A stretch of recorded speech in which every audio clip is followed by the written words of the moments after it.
പ്രധാനമന്ത്രി നരേന്ദ്രമോദിയെ സന്ദർശിച്ച മുഖ്യമന്ത്രി പിണറായി വിജയൻ ഉപഹാരമായി സമ്മാനിച്ചത് ഭൈരവൻ തെയ്യത്തിന്റെ ശില്പം. ഇന്ന് രാവിലെ പ്രധാനമന്ത്രിയുമായുള്ള കൂടിക്കാഴ്ചയ്ക്കായി ലോക് കല്യാൺ മാർഗിൽ എത്തിയപ്പോഴാണ് ഒപ്പം ഈ ഭൈരവൻ തെയ്യത്തിന്റെ ശില്പം ഈ മുഖ്യമന്ത്രി കൊണ്ടുവന്നത്. തുടർന്ന് ഈ ശില്പം ഈ പ്രധാനമന്ത്രിക്ക് മുഖ്യമന്ത്രി കൈമാറുകയാണ് ഉണ്ടായിരിക്കുന്നത്. ഈ ഭൈരവൻ തെയ്യത്തിന്റെ പ്രശസ്തി അല്ലെങ്കിൽ അതിന്റെ പ്രാധാന്യത്തെ സംബന്ധിച്ചുള്ള കാര്യങ്ങൾ മുഖ്യമന്ത്രി ഇന്ന് പ്രധാനമന്ത്രിയോട് വിശദീകരിച്ചു എന്നാണ് ഈ ഉദ്യോഗസ്ഥരിൽ നിന്നും മറ്റും മനസ്സിലാക്കുന്നത്.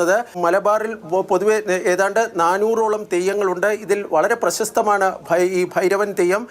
ഇത് കണ്ണൂരിലെയും കാസർഗോട്ടെയും പല ക്ഷേത്രങ്ങളിലും ഭൈരവൻ തെയ്യം ആടാറുണ്ട് എന്നാണ് മുഖ്യമന്ത്രി പ്രധാനമന്ത്രിയെ ധരിപ്പിക്കുകയും ചെയ്തിരിക്കുന്നത്. ഭൈരവ ക്ഷേത്രവുമായി വലിയ ബന്ധമാണ് നരേന്ദ്രമോദിക്കുള്ളത്. അദ്ദേഹം 2024 ലോക്സഭാ തെരഞ്ഞെടുപ്പിൽ വാരണാസിയിൽ അദ്ദേഹം നാമനിർദ്ദേശ പത്രിക സമർപ്പിക്കുന്നതിന് മുമ്പ് വാരണാസിയിലെ പ്രശസ്തമായ കാൽ ഭൈരവ ക്ഷേത്രത്തിലെത്തി പൂജ നടത്തിയിരുന്നു. പിന്നീട് അദ്ദേഹം വാരണാസിയിൽ പോകുമ്പോൾ പലപ്പോഴും ഈ കാലഭൈരവ ക്ഷേത്രത്തിൽ പ്രധാനമന്ത്രി സന്ദർശിക്കാറും ഉണ്ട്.